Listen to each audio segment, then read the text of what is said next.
आप जिस गांव को देख रहे हैं उसका नाम शिथिलापुरम है। शिथिलापुरम गांव का इतिहास कुछ 100 साल पुराना है, लेकिन यहाँ के लोगों को अभी तक उस इतिहास या उस गांव की विशेषता के बारे में पता नहीं है। लेकिन इस गांव के सभी लोग खेती बाड़ी करके गुजारा करते थे।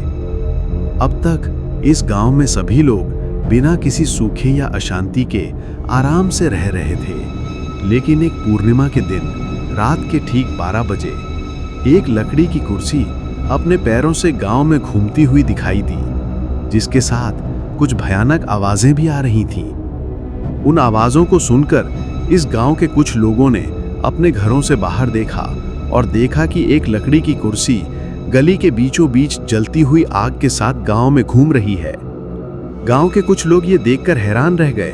अरे ये क्या है, एक खाली कुर्सी गांव में पहले कभी नहीं घूमी। क्या ये वही कुर्सी है जो आग जलाकर पूरे गांव में घूमती है? क्या आप इसे वही कुर्सी कहते हैं या कोई भूत? क्या हमने कभी कुर्सी को चलते हुए देखा है? कुर्सी को देखो, ये कैसे चल रही है। ये तो बस कुछ अशुभ सा लग रहा है, लेकिन कुर्सी के चलने का क्या मतलब है बाबू? मुझे कुछ समझ नहीं आ रहा। और तो और कुर्सी के पास ही दीपक भी हवा में तैर रहा है, मानो किसी ने उसे थाम रखा हो और वो कुर्सी के साथ साथ हिल रहा हो। देखो देखो देखो, ऐसे ही हिल रहा है। गांव के कुछ लोग चलती कुर्सी देखकर बहुत डर गए। अरे यार, क्या तुमने कल रात देखा? कैसी अजीब बात हुई। मैंने जन्म से लेकर अब तक ऐसी अजीब चीज कभी नहीं देखी। गांव में जहां भी देखा भूत प्रेतों की चीखें सुनाई दे रही थी। मुझे गीदड़ों की चीखें भी सुनाई दे रही थी।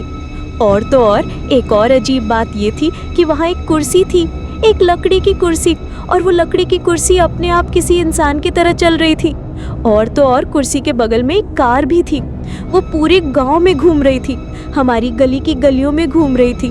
उसे देखकर हम दोनों डर गए, किसी को बुलाने से डर रहे थे, इसलिए घर पर ही रहे। क्या तुमने भी देखा? अरे कमला, तुम क्या कह रही हो? कुर्सी क्या चल रही है, भूत प्रेत क्या चीख रहे हैं? हमने तो ऐसा कुछ नहीं सुना। और तो और हम कल रात घर के बाहर सो रहे थे, हमें उस कुर्सी जैसी कोई आवाज या कदमों की आहट नहीं सुनाई दी। कमला, क्या तुम जो कह रही हो वो सच है? मुझे यकीन नहीं हो रहा। सच में हम दोनों ने अपनी आंखों से देखा। क्या किसी ने नहीं देखा? अरे भबाई, हमने दोनों को साफ देखा। हमने उन्हें गांव के बीचों बीच चलते हुए भी देखा। लेकिन क्या किसी ने वो आवाजें या वो भयानक चीखें नहीं सुनी? हमने सुनी, हमने भी देखी। हम दोनों बहुत डर गए और घर से बाहर भी नहीं निकले। अरे कमला, तुम सपना देख रही होगी। उस सपने में तुम अपने पति के साथ रही होगी। तुम्हें लगता है कि ये सब सच है। क्या बाहर कभी ऐसा कुछ होता है? क्या तुमने कभी कुर्सी को चलते हुए देखा है? ये सब तुम्हारा मन है, कोई बुरा सपना रहा होगा। छोड़ो। क्या हुआ? क्या किसी ने नहीं सुना? पर मैंने अपने पति से सुना, मैंने भी वो भयानक कुर्सी देखी थी। ये सब देखकर मुझे डर लग रहा था। मुझे किसी स्वामी जी के पास जाकर उन्हें सब कुछ बताना चाहिए, वरना अगर मैं उनसे ऐसे बात करूंगी तो वो सोचेंगे कि मैं पागल हो गई हूँ। हाँ, ये सपना ही रहा होगा, वरना कुर्सी के चलने का क्या मतलब? ये सब मेरा भ्रम है। तुमने जो कहा वो सच है। अच्छा ठीक है, घर चलो। अरे कमला, तुम इतनी देर से क्या सोच रही हो? और तो और कल से तुम बहुत परेशान हो। आखिर हुआ क्या था? अरे तुम यही तो कह रही हो। कल रात हम दोनों ने देखा था, वो भयानक कुर्सी हिल रही थी, उसके बगल में आग जल रही थी और एक कौवा चल रहा था। ये सब देखकर मैंने पड़ोस वाली बेल को बताया, लेकिन बेल ने कहा कि उसने कुछ नहीं देखा, कोई आवाज नहीं सुनी, और बहुत हल्के से बोली, इतना ही नहीं, तुम तो बहक रही हो। और तो और उसने बहुत रूखेपन से कहा कि कुर्सी कहीं भी हिल सकती है। फिर इस बात पर इतना हंगामा क्यों हो रहा है? मैं हंसी और चुप रही, मानो कुछ हुआ ही ना हो, पर हमने सच में देखा था। मुझे बहुत डर है कि कहीं किसी को चोट ना लग जाए, या अगर हमने इसे देखा तो हमें भी चोट लग जाए। हम दोनों के लिए बेहतर होगा कि हम किसी संत से मिले। चलो उसे सब कुछ बताते हैं जो हुआ। वो हमें कोई ताबीज या कोई बूंद दे देगा, है ना? हमें शुभकामनाएं। चलो वहां चलते हैं। क्या उनमें से किसी ने नहीं सुना? क्या उन्होंने आवाजें भी नहीं सुनी? अगर हाँ, तो हम दोनों को साफ पता था। कुर्सी हिलने की आवाजें, गीदड़ों की चीखें, सब कुछ। अगर हमने सुना और उन्हें नहीं, तो जरूर इसमें कोई राज छिपा होगा, तुम्हारी तरह। खैर, कल सुबह जरूर निकलेंगे, किसी जादूगर को बुलाएंगे, वरना ये शख्स में जगाए रखेगा। काफी दूर तक चलने के बाद जंगल की रास्ते पर अंधेरा छा गया। ये कहते हुए कि रात में जंगल की रास्ते से गुजरना मुश्किल है, उन्होंने एक पेड़ के नीचे आग जलाकर रात वहीं आराम करने का फैसला किया। योजना के अनुसार वे दोनों एक पेड़ के नीचे लेटे हुए थे। कुछ ही देर बाद कुर्सी उनके सामने आकर रुक गई, जिससे आग जलती रही। वे दोनों गहरी नींद में थे। कुछ ही देर बाद रात में ईसरंगा की पत्नी कमला जाग गई और उसने अपने सामने कुर्सी देखी और जोर से चीखी, अरे उठो, हमारे सामने वाली कुर्सी, वो भयानक भूतिया कुर्सी हमारे सामने प्रकट हुई है। इसे देखो, ये आग जलाए हुए है, तुरंत उठो। वो बहुत चिंतित थी और चीखी। ये सब सुनकर ईसरंगा अचानक हैरान रह गया और नींद से जाग गया। अरे कमला, तुम इतनी चिंतित क्यों हो? मैंने तुम्हें बेकार में दिन दिखाया है। बेहतर होता अगर मैं तुम्हें ना दिखाता। मैं इस काम के बिना इस जंगल में वापस नहीं जा पाऊंगी। मुझे मत मारो, तुम कल से मुझे खा रहे हो। क्या? कहाँ? मुझे दिखाओ, मुझे दिखाओ कि वो कुर्सी कहाँ है।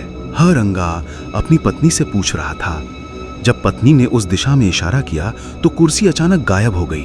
ये देखकर ईस कमला हैरान रह गई और अपने पति से बोली, अरे मैंने अभी इसे देखा, ये यही हमारे सामने है और ये आग जलाए हुए है जो हमने जलाई है। इसके अलावा जब मैंने तुम्हें वो आग दिखाई तो कुर्सी भी गायब हो गई। मैंने इसे सचमुच देखा था। ईस कमला अपनी पति से कह रही थी।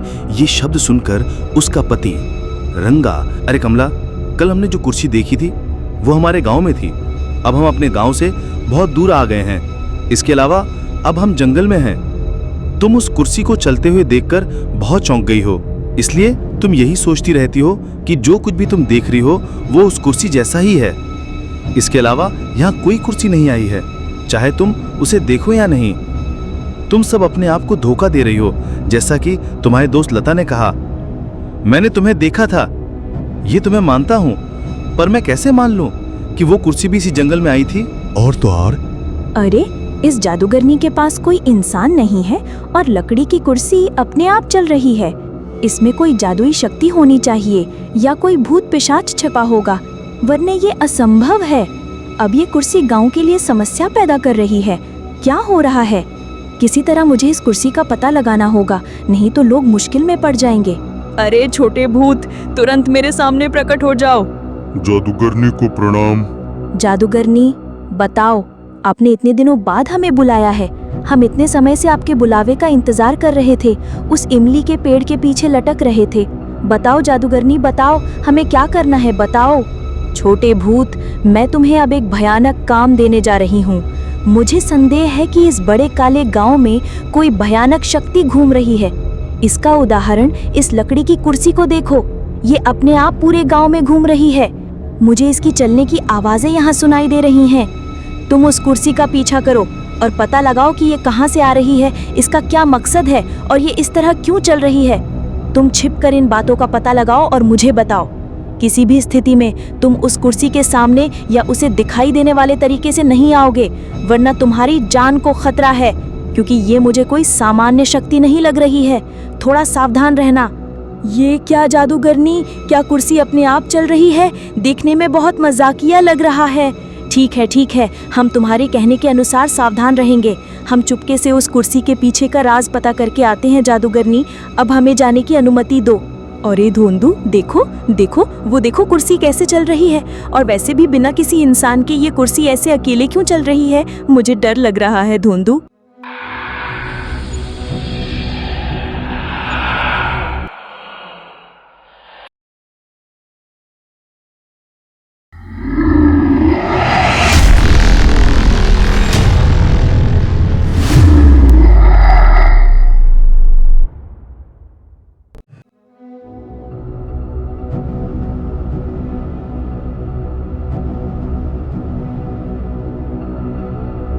पिछले हिस्से में ये पति पत्नी दोनों जादूगर से मिलने जा रहे थे।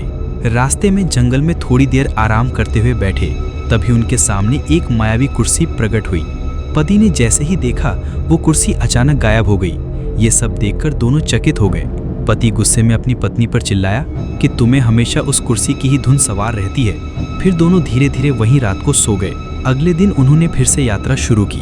जंगल के रास्ते चलते हुए वे एक घर के सामने पहुंचे। उस घर के बाहर एक व्यक्ति पहरेदारी कर रहा था। उस व्यक्ति से रंगा इस प्रकार बोला, अरे भाई, हम बहुत दूर से स्वामी जी से मिलने आए हैं। अगर गुरुजी अंदर हों तो कृपया हमें अंदर जाने दीजिए। हम एक भयानक आपदा से बहुत परेशान हैं। दया कर हमें मिलने का अवसर दीजिए। अरे बहुत दूर से आए हो कहते हो? अच्छा, तुम्हें लौटाना मुझे अच्छा नहीं लगेगा। हमारे गुरुजी पिछले 2 दिनों से किसी भयंकर तांत्रिक पूजा में लगे हैं, मगर तुम्हें देखकर मुझे दया आती है। तुम यहीं बाहर रुको, मैं अंदर जाकर गुरुजी से पूछता हूँ कि वे तुमसे मिलेंगे या नहीं। तब तक तुम यहाँ ही रहना, किसी भी हालत में अंदर मत आना। हमारे गुरुजी को बहुत गुस्सा आता है, गुस्से में कुछ भी कर सकते हैं, समझे ना? बस यहाँ खड़े रहो। ये कहकर वो व्यक्ति सीधा घर के भीतर चला गया। ये सब देखकर रंगा की पत्नी भी अचंभित हुई और अपने पति से बोली, सुनिए जी, ये घर देखने में बहुत डरावना लग रहा है। क्या ये सचमुच हमारी मदद करेगा? कहीं ऐसा न हो कि हमें इस घर में किसी दुष्ट शक्ति को बलि दे डाले।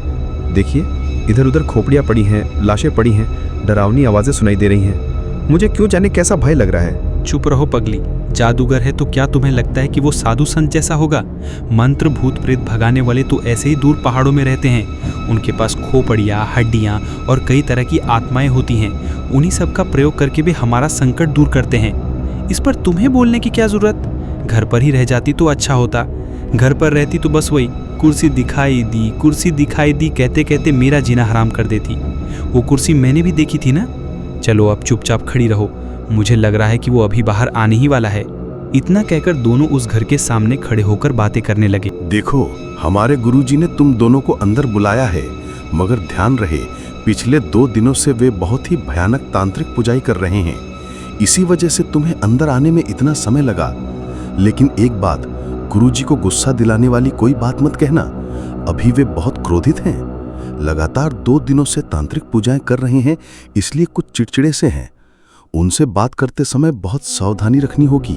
जो जरूरत है वही बात करो और उनके किसी भी प्रश्न का उत्तर सीधा और साफ देना होगा। वे जो मदद मांगेंगे उसे करना ही पड़ेगा, वरना अगर उन्हें गुस्सा आ गया तो यहीं मार भी सकते हैं। मैं जो कह रहा हूं उसे ध्यान से समझ लो और फिर जाओ, समझे? संभल कर जाओ। अरे बाप रे, आप इतना डरावना बता रहे हैं। मतलब वो सचमुच बहुत खतरनाक आदमी होगा। कहीं हम बेवजह यहाँ आ तो नहीं गए? मुझे तो बहुत डर लग रहा है। अच्छा हो अगर हम यहीं से वापस लौट जाएं तो बेहतर रहेगा, क्योंकि आपकी बातों से तो लगता है वो तांत्रिक बहुत ही खतरनाक इंसान है। सच में मुझे बड़ा डर लग रहा है। अरे, इतनी दूर तक कष्ट उठाकर आए और बिना तांत्रिक से मिले लौट जाएंगे तो हमारी सारी मेहनत बेकार हो जाएगी। हमें चाहे जैसे भी हो उस तांत्रिक से मिलकर उस जादुई कुर्सी के बारे में बताना ही होगा, वरना मुझे कभी मन की शांति नहीं मिलेगी, नींद नहीं आएगी, गांव में भी चैन से नहीं रह पाऊंगी। चलो हिम्मत करके अंदर चलते हैं। अगर जिंदा रहे तो दोनों रहेंगे, नहीं तो यहीं मर जाएंगे। चलो चलते हैं। ये पति पत्नी दोनों सीधे उस भयानक गुफा में प्रवेश कर गए। उनके सामने एक महान डरावना तांत्रिक पूजा कर रहा था। उनके आमने सामने वो दोनों खड़े हो गए। अय्या स्वामी जी महाराज, हम बहुत दूर से आए हैं। हमें आपसे एक छोटा सा काम पड़ा है अय्या। हमारी मदद करने के लिए और कोई नहीं है। यही सोचकर कि आप ही हमारी समस्या का हल देंगे, हम बहुत भरोसे से बहुत दूर से आपके पास आए हैं अय्या। अय्या, आपको देखते ही मुझे अजीब सा डर लग रहा है। ऐसे में आपसे बात करना हो या आपको कुछ कहना हो, मुझे बहुत डर लग रहा है अय्या। अय्या मुझे माफ कीजिए अय्या। अगर आप मुझे एक बात कह दें कि आप मदद करेंगे तभी मैं आपसे बात करूंगा। अय्या कृपा करके हमसे बात कीजिए। इस तरह बहुत डरते डरते वो तांत्रिक से बात कर रहा था। अरे रंगा, क्यों रे इतना घबरा रहा है? मदद मांगने आया तू, फिर भी इतना डर रहा है? तो जरूर किसी भयानक शक्ति को देखा होगा। पता असल में क्या हुआ, क्या होने वाला है, तुझे सब मैं विस्तार से बताऊंगा। तूने जो कुछ देखा है सब कुछ साफ साफ मुझे बता। ये सब सुनते हुए वो तांत्रिक, अरे बाप रे, आप तो बड़े महिमा वाले स्वामी जी हैं। मेरा नाम बताए बिना ही रंगा कहकर पुकार लिया। अय्या, अब मुझे यकीन हो गया कि मेरी समस्या का हल आप ही दिखाएंगे। इतना ही नहीं, 2 दिनों से मेरी पत्नी जो कुछ भी देख रही है उसी डरावनी कुर्सी को देखी जैसी डर रही है। अय्या मैं आपको और विस्तार से बताता हूँ। परसों रात हम सब सोए थे, हम घर पर ही लेटे थे। ठीक रात के 12 बजे हमारे गांव के बीच में कुछ आवाजें सुनाई दी, जैसे कदमों की आहट हो। ये क्या है सोचकर हम दोनों ने मिलकर खिड़की से देखा। बस अय्या, हमारे घर के सामने वाली गली में एक टूटी फूटी लकड़ी की कुर्सी थी अय्या। उसमें कोई नहीं बैठा था, वो कुर्सी खुद ही चलती हुई पूरी गली में घूम रही थी। इतना ही नहीं, कुर्सी के पास दिया भी जल रहा था अय्या। लेकिन उस कुर्सी पर जितना भी हम ढूंढे कोई इंसान जैसा कोई नहीं था। ये बात गाँव के बड़ों को बताने की कोशिश मेरी पत्नी ने की, लेकिन लेकिन गांव वालों को कुछ दिखाई ही नहीं दिया, सिर्फ हमें ही दिखाई दिया।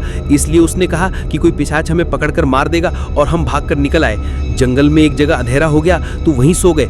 उस रात भी मेरी पत्नी को वही कुर्सी दिखाई दी अय्या, लेकिन जब मैंने देखा तो वहां फिर कुर्सी नहीं थी।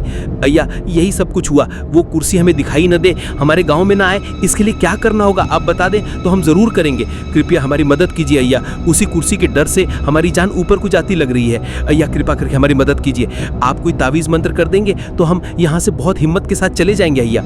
इस तरह रंगा बहुत डरते हुए सारी घटना तांत्रिक को बता रहा था। ये सब सुनते वो तांत्रिक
पिछली कड़ी में रंगा और उसकी पत्नी ने वो डरावनी घटना पूरी की पूरी उस तांत्रिक को बताई।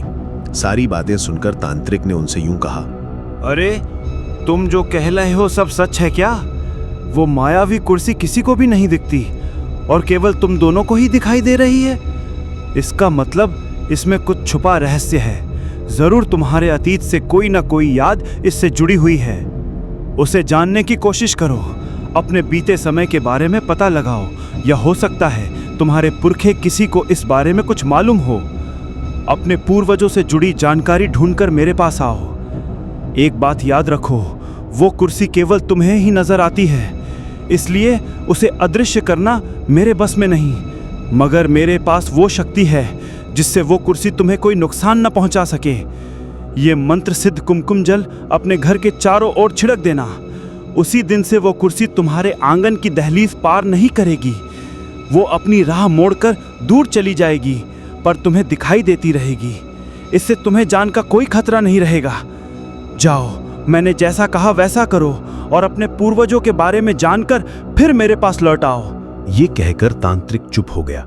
उसकी बातें सुनकर पति पत्नी दोनों डर तो गए, पर प्रभु, हम अवश्य अपने जीवन का रहस्य और अपने पूर्वजों का इतिहास जानकर आपके पास आएंगे। कोई ना कोई रहस्य छुपा है, तभी तो ये कुर्सी केवल हमें ही दिखाई देती है। हम अभी निकलते हैं। इतना कहकर पति पत्नी बैलगाड़ी से जंगल का रास्ता पकड़कर लौटने लगे। कुछ ही देर में रास्ते में वही कुर्सी फिर से उनके सामने प्रकट हो गई। कुर्सी उनसे बोलने लगी, तांत्रिक से मुलाकात पूरी कर ली? क्या जाना तुमने? क्या पता चला? मुझे अदृश्य करने के लिए कोई तावीज या मंत्र ले आए हो क्या? चाहे तुम कितने भी तांत्रिकों से मिल लो, मैं तो तुम्हें यूं ही दिखती रहूंगी। जो काम मुझे कराना है वो मैं तुम दोनों के जरिए ही पूरा कराऊंगी। ये कहकर वो कुर्सी अचानक गायब हो गई। ये सब देखकर पति पत्नी दंग रह गए। अरे बाप रे, ये क्या हो रहा है? वो कुर्सी हमें सिर्फ दिख ही नहीं रही, बल्कि हमारे सामने खड़ी होकर बात भी कर रही है। मुझे तो बहुत डर लग रहा है। चलो फिर से तांत्रिक के पास जाकर बताएं कि ये कुर्सी हमसे बात कर रही है। अरे अभी क्या बताएंगे? तांत्रिक ने तो कह दिया कि कुछ दिनों तक हम खुद कोशिश करें, अपने पूर्वजों के बारे में पता लगाएं। जब तक सच न मिल जाए यही हाल रहेगा। हिम्मत रखो। और याद है ना, उसने कहा था कि ये कुर्सी हमें कोई जान का खतरा नहीं पहुंचाएगी। यही बात मत भूलो। चलो जल्दी से निकल चलें। गांव पहुंचकर हमें अपने पुरखों के बारे में पता करना है। इतना कहकर दोनों सीधा अपने घर की ओर चल पड़े। अनुमान के मुताबिक वही पति पत्नी उस रात सीधे अपने घर पहुंच गए। ठीक रात के समय उन्होंने उस तांत्रिक द्वारा दी गई जादुई हल्दी पानी को घर के चारों तरफ छिड़क दिया। इतना ही नहीं, तांत्रिक ने जो नींबू दिया था उसे भी घर के दरवाजे पर रखकर भीतर आकर खिड़की से देखने लगे। ठीक 1 बजे वही डरावनी आवाजें आने लगीं जैसी हमेशा आती थीं। इसके साथ साथ चलती कुर्सी की आहट और पैरों की धमक भी उन दोनों को सुनाई दे रही थी। अरे जी, देखिए ना, वो डरावनी मायावी कुर्सी चलकर आ रही है। आवाजें कैसी साफ सुनाई दे रही हैं, कदमों की धमक भी स्पष्ट है। अब देखना होगा कि तांत्रिक का ये हल्दी पानी सच में असर करता है या नहीं। इसके बाद क्या करना है हम सोचेंगे। ऐसा कहते हुए दोनों आपस में बात कर रहे थे। जैसे ही वो कुर्सी उनके घर के सामने पहुंची और हल्दी पानी की रेखा लांघी, उसके चारों ओर अचानक लपटें उठ खड़ी हुईं। अगले ही पल कुर्सी पीछे मुड़ी और घर के सामने से लौट गई। यह देखकर पति पत्नी दंग रह गए। अरे वाह, वो तांत्रिक सच में बड़ा सिद्ध है। देखा तुमने, कुर्सी जैसे ही हमारे दीवार के पास आई, लपटें उठी और कुर्सी डर कर भाग गई। अब हमें बस एक ही काम करना है, अपने पूर्वजों के बारे में पूरी जानकारी लेनी होगी। वे कौन थे, क्या करते थे, क्यों ये कुर्सी हमें दिखती है, ये सब पता करना होगा, वरना ये कुर्सी हमें नहीं छोड़ेगी। क्या कहती हो कमला? ऐसा कहते हुए दोनों बात कर रहे थे। उसी दिन भोर हो गई। सुबह उठते ही वे घर के पास वाले व्यक्ति के पास जाकर बोले, अरे श्रीनु, मुझे एक छोटी सी मदद चाहिए। तू तो मेरे घर के पास बरसों से रह रहा है, ये मैं जानता हूँ। मैं पैदा हुआ तब से तुम लोग यहीं रहते हो। क्या तुम्हारे माता पिता को हमारे पूर्वजों के बारे में कुछ पता है? जरा पूछकर बता, मुझे बहुत जरूरत है। रंगा ने अपने पड़ोसी से यूं पूछा। ये सुनकर वो बोला, अरे भाई, मुझे तो अपने ही बारे में पूरी जानकारी नहीं, तेरे घर वालों के बारे में क्या बताऊं? ऊपर से हमारे घर में कोई बूढ़ा भी नहीं बचा। परसों ही हमारे बड़े बाबूजी का देहांत हुआ। अगर तुझे अपने पूर्वजों के बारे में जानना है तो गांव के छोर पर एक मंदिर है, वहां वर्षों से एक पुजारी रहकर पूजा करता है। शायद उसे इस विषय में कुछ पता हो। अगर तू हिम्मत करके मंदिर में जाकर उस पुजारी से बात कर पाए तो मुझे यकीन है कि तेरी समस्या का हल मिल जाएगा। क्या कहती हो कमला? पड़ोसी ने ये बात रंगा से कही। ये सुनकर रंगा बहुत खुश हुआ। अरे श्रीनु, तूने तो बहुत अच्छी खबर दी। आज ही उस मंदिर में जाऊंगा, पुजारी से बात करूंगा और अपने परिवार का रहस्य जानकर लौटूंगा। तेरे पास आने से मुझे सचमुच सही सलाह मिली। अब अभी जाता हूँ। ऐसा कहकर रंगा अपने घर आया और सारी बात अपनी पत्नी को बताई। ये सुनकर पत्नी भी बहुत प्रसन्न हुई।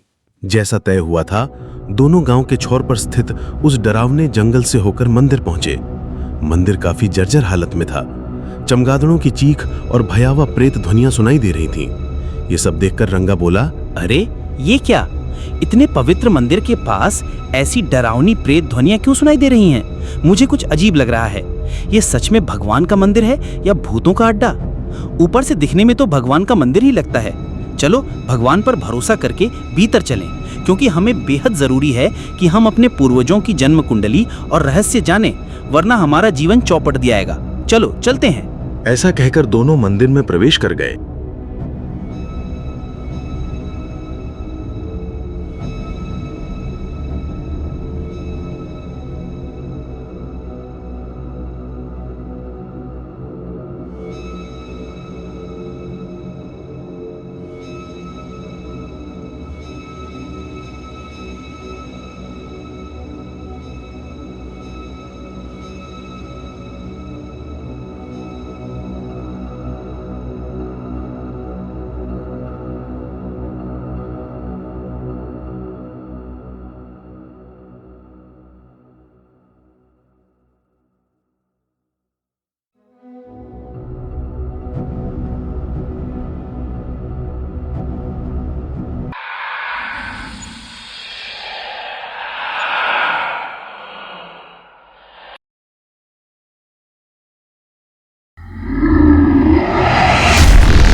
पिछले भाग में ये पति और पत्नी दोनों उसी तरह एक भयंकर मंदिर में प्रवेश करते हैं जो उनके घर के पास के व्यक्ति ने कहा था कि गांव से बहुत दूर है।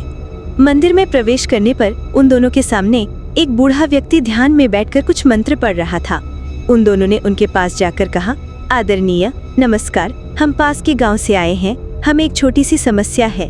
हमें पता चला कि आप ही इस समस्या का समाधान बता सकते हैं, इसलिए हम सीधे आपके पास आए हैं। कृपया हमसे बात करें, हमारी मदद करें। आपके अलावा इस दुनिया में कोई और हमारी मदद करने वाला नहीं है। कृपया हमारी मदद करें। ये कहते हुए पति और पत्नी दोनों उस व्यक्ति से पूछने लगे जो वहाँ खड़ा था। ये सुनकर वो व्यक्ति अचानक आंखें खोलकर उन दोनों से कहने लगा, अरे तुम कौन हो? तुमने बहुत हिम्मत करके इस भयंकर पुराने मंदिर में प्रवेश किया। बहुत से लोग यहाँ आने से डरते हैं और सोचते रहते हैं, लेकिन अगर तुमने हिम्मत करके इस मंदिर में प्रवेश किया है तो मैं समझता हूँ कि तुम बहुत बड़ी परेशानी में हो। बताओ क्या हुआ? मैं निश्चित रूप से तुम्हारी मदद करूँगा। जब तक भगवान शिव का आशीर्वाद हम पर है, मैं तुम्हें कोई भी मुसीबत आने नहीं दूंगा। बताओ बेटा, बताओ।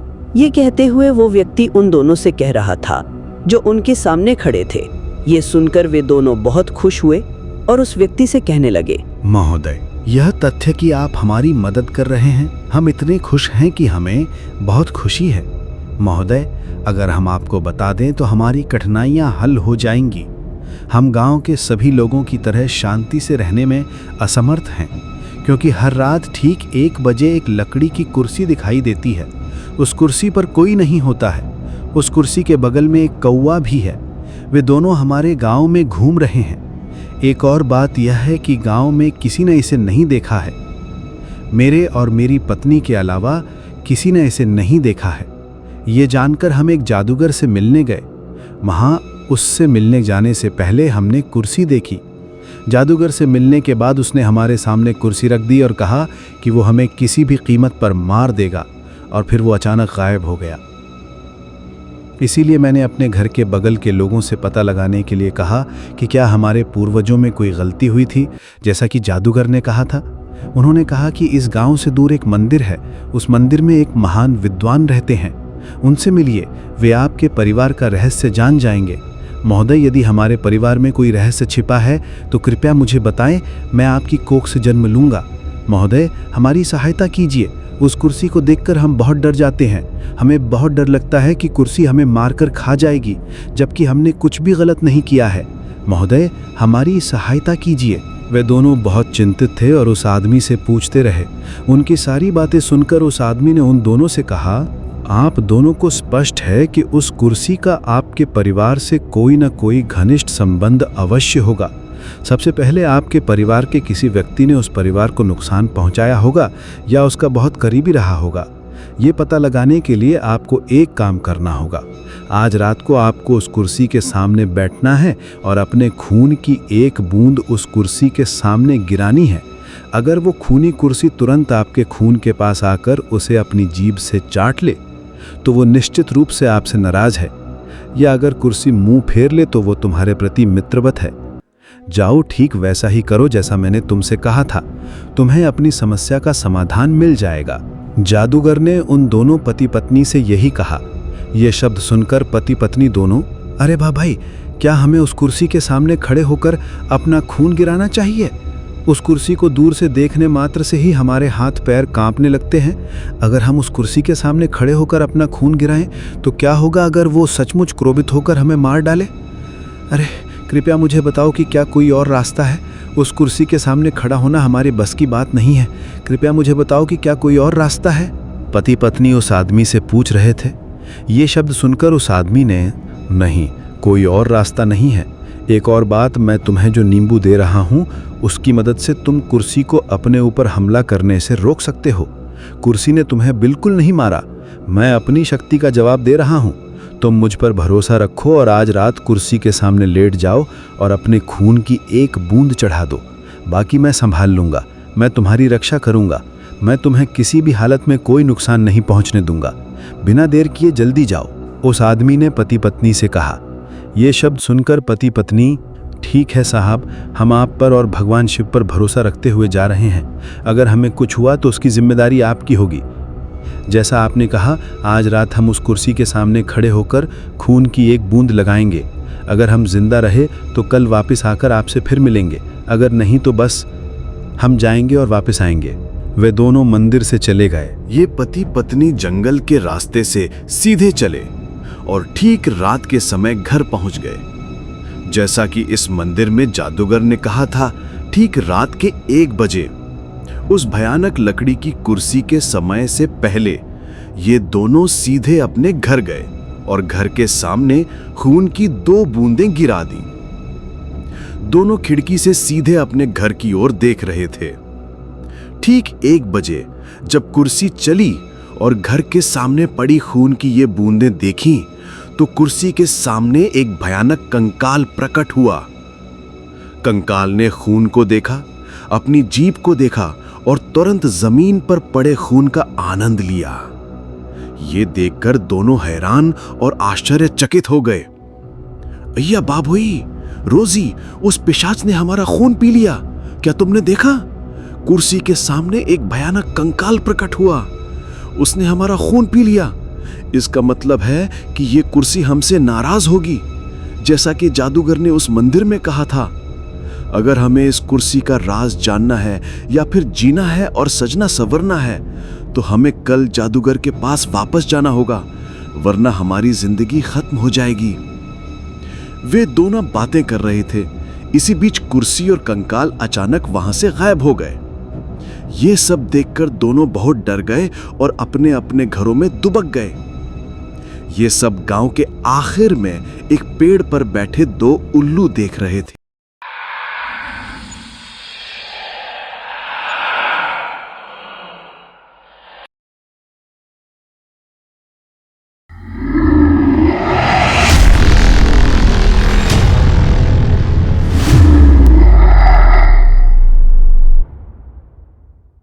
पिछले भाग में इन 2 छोटे भूतों ने गांव में उस भयानक कुर्सी को चलते हुए देखा था और वे इस तरह बातें कर रहे थे। अरे, क्या तुमने देखा कि वह कुर्सी कैसे चल रही थी? जब वह उस घर के सामने गई तो एक कंकाल भी दिखाई दिया, और तो और उसने वहां डाला गया खून भी पी लिया और चला गया। यह सब देखकर मुझे कुछ भयानक सा लग रहा है। हमें अपनी चुड़ैलों को इस बारे में जरूर बताना चाहिए।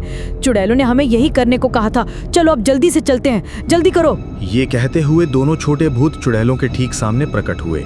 चुड़ैलों को देखकर ये 2 छोटे भूत, चुड़ैलो माँ, हम ठीक वैसे ही गांव में दाखिल हुए जैसे तुमने कहा था और उस जादुई कुर्सी को चलते हुए देखा। वह बहुत डरावनी चल रही थी और पूरे गांव में घूम रही थी। और साथ ही मंत्रा लव्वा, इतने दिनों से हमने जो कुछ देखा है वह एक बात है, लेकिन कल रात जो हमने देखा वह दूसरी बात है। एक घर के सामने 2 जोड़ों ने खून की एक बूंद हाथ में ली और सीधे अपने घर की ओर चल पड़े। ठीक घंटे के निशान पर यह कुर्सी खून के पास आकर रुक गई। उस कुर्सी से एक कंकाल खून पीने के लिए प्रकट हुआ। उस कंकाल ने खून की उन बूंदों को पी लिया और कुर्सी और कंकाल भी वहां से गायब हो गए। हमने यह सब अपनी आंखों से देखा। ये कहते हुए दोनों छोटे भूत 2 मंत्रों के साथ ऐसा कह रहे थे।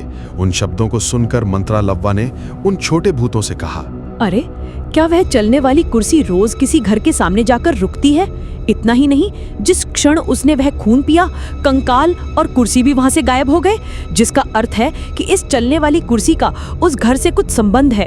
अगर हमें उस संबंध का पता नहीं है तो हम कल्पना भी नहीं कर सकते कि और कितने भयानक दृश्य घटित होंगे। एक काम करो, आज रात उस घर जाओ और उस घर के लोगों से बात करने की कोशिश करो। कल रात जब मैं गाँव से गुजरूंगा तो गाँव के बीच में खड़ा होकर उस कुर्सी को बांधने की कोशिश करूंगा। जल्दी जाओ। ये कहकर उस चुड़ैल ने उन दोनों छोटे भूतों से कहा। ये बात सुनकर दोनों छोटे भूतों ने ठीक कहा और वहां से गायब हो गए। सुबह होने पर पति पत्नी दोनों हैरान होकर अपने घर के सामने खड़े होकर उस जगह को घूरने लगे जहां खून गिरा था। रंगा के पड़ोस वाले आदमी ने पति पत्नी को घर के सामने खड़े उस जगह को देखते हुए देखा जहां खून गिरा था। वो आदमी सीधा रंगा के पास आया और उनसे बोला, श्रीनू, अरे रंगा, तुम्हारे घर के सामने खड़े पति पत्नी इस तरह देख रहे हैं, क्या हुआ? क्या तुम यहाँ नहाना या कुछ और करना चाहते हो? अरे श्रीनू, हालांकि तुम हमारे और हमारी स्थिति के बारे में जानते हो, फिर भी मुझे ऐसा लग रहा है कि तुम मुझसे यही पूछ रहे हो।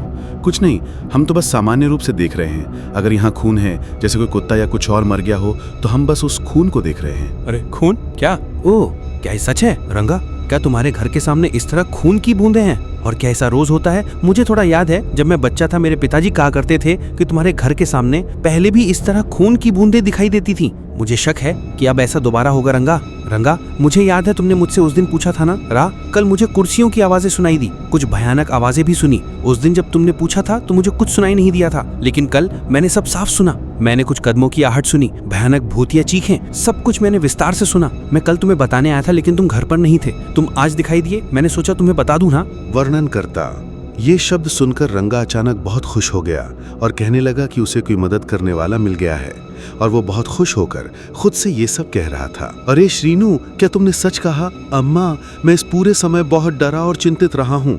तुम उस कुर्सी की आवाजें सुन रहे हो जो हम दोनों ने देखी थी, साथ ही कदमों की आहट भी, तो मैं समझता हूँ कि तुमने भी हमारी तरह कुर्सी देखी होगी। क्या ये सच नहीं है कि तुमने कल रात वो आवाजें सुनी थी, उन भयानक चीखों और रोने के साथ साथ क्या तुमने उस चलने वाली कुर्सी की आवाजें और कदमों की आहट भी सुनी? क्या यही हम रोज नहीं देखते? उस कुर्सी पर कोई नहीं है, वो डरावने अंदाज में घूम रही है। अम्मा, अब तुम्हें हमारे लिए एक साथी मिल गया है, वाचक, यहाँ तक कि उसका दोस्त जिसने ये बातें सुनी। श्रीनू, हाँ रंगा, हाँ, दुर्भाग्य से हम तुम्हारी अब तक की सारी बातों पर विश्वास नहीं कर पाए, और तो और जब सब तुम्हें डांट रहे थे तो मैं भी उनके साथ शामिल हो गया और तुम्हें डांट दिया। मुझे माफ कर दो रंगा। अरे रंगा, उस कुर्सी में क्या गड़बड़ है? क्या वो कुर्सी सचमुच चल रही है? वरना क्या तुम्हें लगता है कि वो कोई भूत है? मैं बहुत डर गया हूँ रंगा, अब इसका क्या उपाय है? वो दोनों बातें कर रहे थे। रंगा की पत्नी भी ये सब देखकर बहुत खुश। अरे श्रीनू, हम इस कुर्सी को लेकर बहुत डरे हुए थे और ये कुर्सी गांव में क्या क्या मुसीबतें खड़ी कर देगी इस बारे में सोचकर, इसलिए हम एक जादूगर से मिले। वो जादूगर शायद हमारे गांव के आखिर में उस भयानक खंडहर मंदिर में रहता है, और उस मंदिर में एक जादूगर है। उसने कहा कि अगर तुम उससे मिलोगे तो वो तुम्हें तुम्हारे अतीत के बारे में बताएगा। हम उससे कल मिले थे।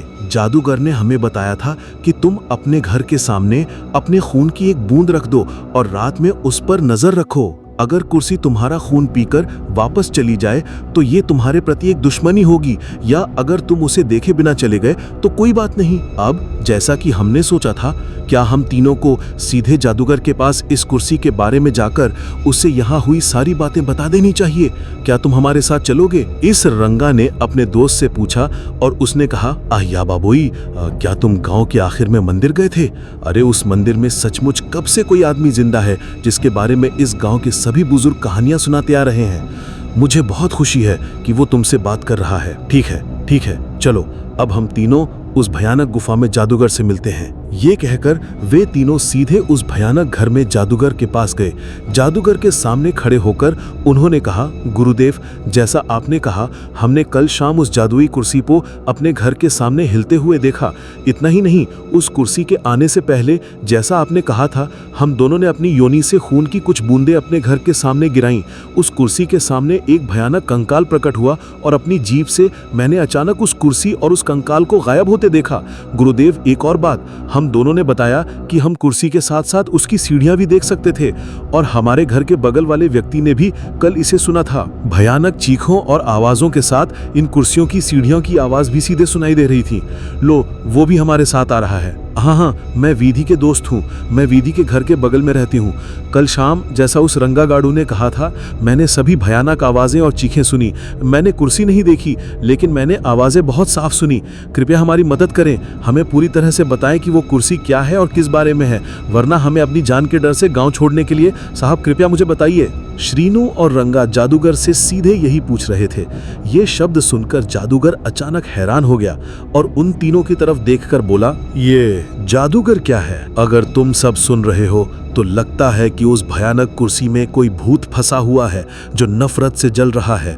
तुम्हारे सामने आए कंकाल में भी कुछ छिपा है। समझा जाता है कि वो उस खून को पीकर तुमसे पूरी तरह नाराज हैं। मैं जानना चाहता हूं कि तुम्हारे पूर्वजों ने क्या किया था। इसके लिए तुम में से किसी एक को 24 घंटे के लिए अपना जीवन मुझे अर्पित करना होगा। मैं तुम्हारा शरीर यहीं रखूंगा। तुम्हारी आत्मा की मदद से मैं तुम्हारे पूर्वजों की आत्मा को यहाँ ला पाऊंगा और उनके साथ जो कुछ हुआ था सब जान पाऊंगा।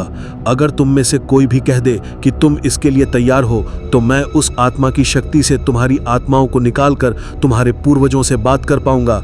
जल्दी से फैसला करो कि तुम में से वो व्यक्ति कौन है। उस जादूगर ने उन तीनों से कहा। ये शब्द सुनकर वे अचानक हैरान रह गए। इसके साथ ही रंगा, श्रीनू और रंगा की पत्नी भी डर गए। अय्या बबुई, वे कहते हैं कि आत्मा को अलग करने का मतलब है कि वे तुम्हें एक दिन के लिए मार देंगे। अगर तुम ऐसा करोगे तो तुम मर जाओगे। रंगा, अगर तुम्हारी आत्मा बाहर आ गई तो तुम्हें मृत माना जाएगा। अगर तुम कोई गलती करते हो और तुम्हारी आत्मा शरीर में प्रवेश नहीं करती तो उसे मृत माना जाएगा। अब तुम मर चुके हो। अरे रंगा, एक पल सोचो, इस आदमी की बात मत मानो, कृपया यहाँ से चले जाओ। श्रीनू अपने दोस्त रंगा से कह रहा था। ये शब्द सुनकर रंगा, अरे श्रीनू नहीं, मुझे इन स्वामी जी पर पूरा विश्वास है। इसके अलावा वह जो कुछ भी करते हैं वो हमारे भले के लिए होता है। अब अगर हम चुप रहे तो हमारी वजह से पूरे गांव को बहुत बड़ा खतरा है। लो सीता, चिंता मत करो, मैं अपने जीवन के इस बलिदान के लिए खुद को तैयार कर लूंगा। तुम श्रीनू के साथ जाओ और गांव की हर चीज पर कड़ी नजर रखो। स्वामी जी मेरी आत्मा को मेरे शरीर में पुनः स्थापित कर देंगे, उसके बाद मैं पुनः जीवित हो जाऊंगा। मुझे उनकी शक्ति पर पूरा विश्वास है। कृपया चिंता ना करें। स्वामी जी, आपकी इच्छा अनुसार मैं अपनी आत्मा आपको समर्पित कर दूंगा। अपनी शक्ति मेरे शरीर में प्रवेश कराएं और मेरी आत्मा को निकाल दें। आप जो चाहे मैं उसके लिए तैयार हूं। ये रंगा जादूगर से कह रहा था।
మునుపటి భాగంలో ఈ పెట్టుబడులు రెండు ఆ గ్రామంలో నడుచుకుంటూ వెళ్తూ ఉన్న ఆ